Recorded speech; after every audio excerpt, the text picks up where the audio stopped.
Alright, first hangu ndoda kungoti tisati tapinda deep on what is happening.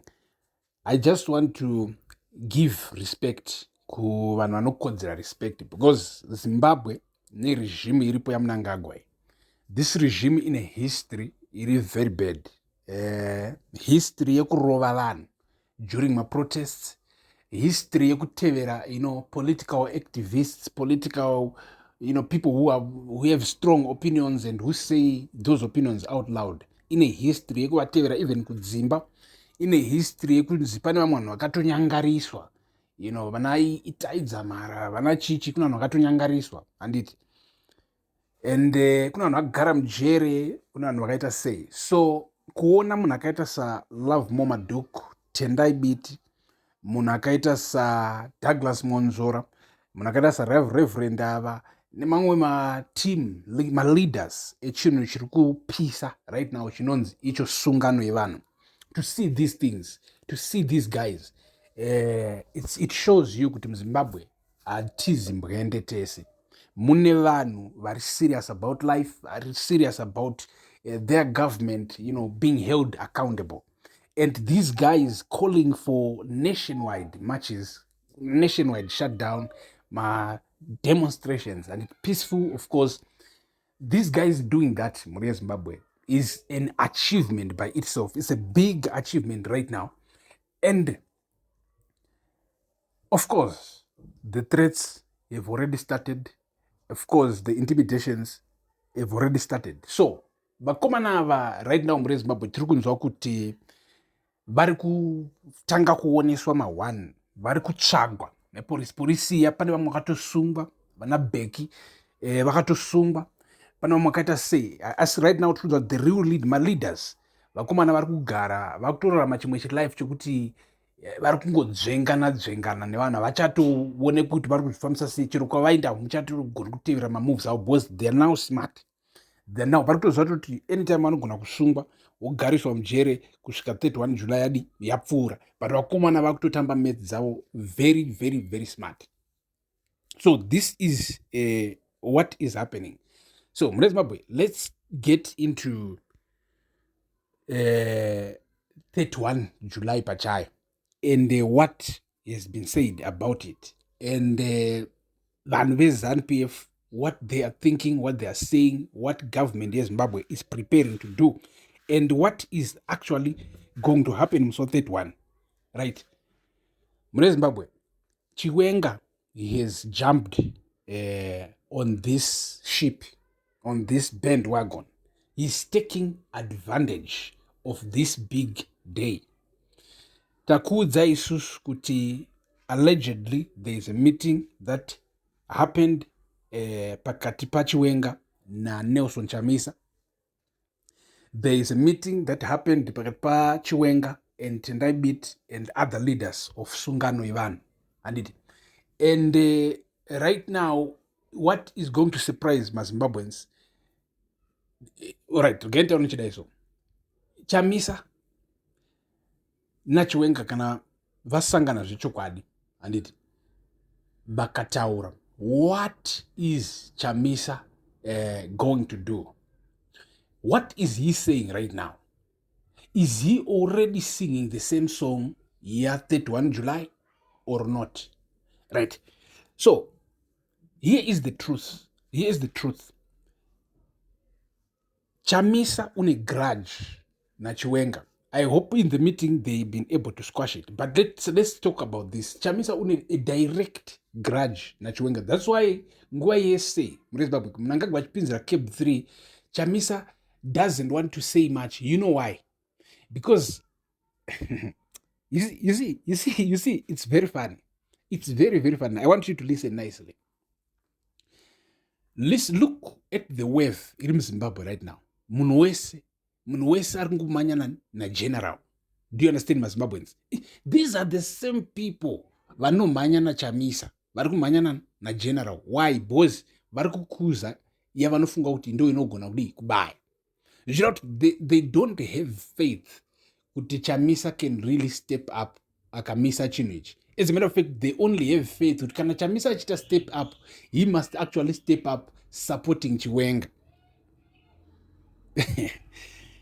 muri kuibata because chamisa back then kuna 2017 na Tsvangirai vari vese, what happened ndechekuti they joined the military which was being led by Chiwenga back then, and then gave legitimacy to what the military did, which is to remove Mugabe and replace him with Emerson Mnangagwa.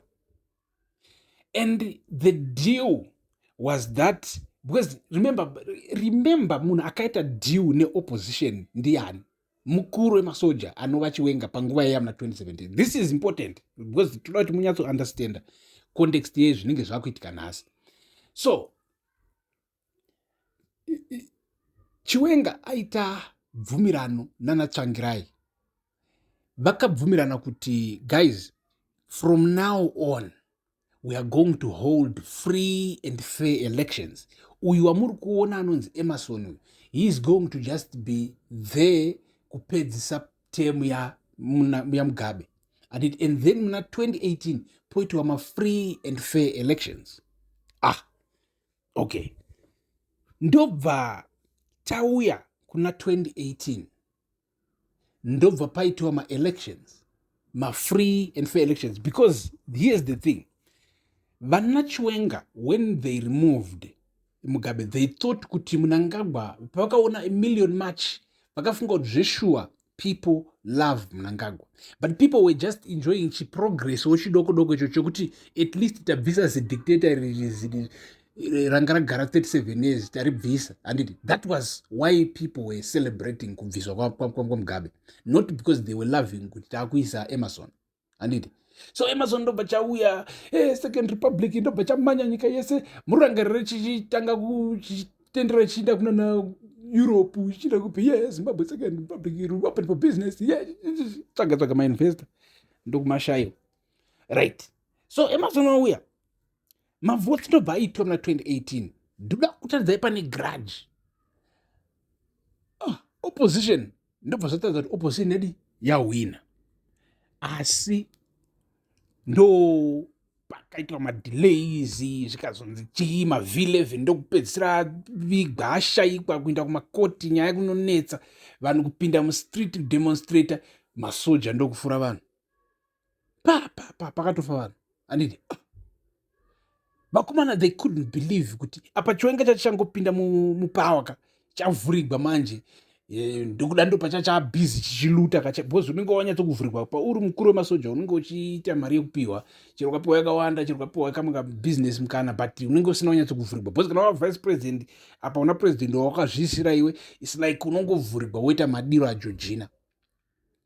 Chiwenga chiri busy, maybe chiri kuluta, chiri busy kuluta, chaona kuti mukuru valuza ka, kuti zvichibvuma manje kuti mukuru valuza zvibve pachinzvimbo, zvakomana zvadi ndobva zvakatangawo, ndobva zvakafura vanhu. Handiti kuti zvinhu zvisina basa, ndobva zvakaita sei, vana chamisa ndopa vakatoona kuti tapandukigwa futi nemasoja takasapota, atakauya nevanhu vedu tichivasapota, tapandukigwa. So kubva ipapo kusvika muna 2023 chamisa chasingachadodi chero kuita kuenda kukoti because chakatoona kuti hai ndezvekudhakwa. So iko zvino zvitasvika manje muna 2026 Mnangagwa chakupinzira Cape 3. Chamisa manje chiri kuona Cape 3 yakadhakwa, but kuti chiraise voice, because chikaraise voice chinenge chiri supporta Chiwenga, because I mean bhora riri pasi, bhora rinoenda kuna Chiwenga next, and the people you can see kuti vanhu right now they are supporting Chiwenga, not because they believe Chiwenga is a good guy or whatever, but they want him to remove Mnangagwa. They believe that he still got influence in the military, because kana Chiwenga zveshuwa angasina kumbogara afunga plan B pavakaisa Mnangagwa, ringi rakadzungaira zvimpesirere, because there was supposed to be a plan B. But anyway, murezwa kuti takanguri tanzwa pano pamuzinda wevanhu kubva kuna comrade takawira vachitiudza kuti the plan B is actually there. The plan B is actually there. So as of right now they are being said kuti vari busy nekuiimplementa zvinhu zvichadi zvinhu zvinoita. But since tiri kuti maZimbabweans 31 July mainzwa. Imimi ndimuri kuziva zvamuchaita.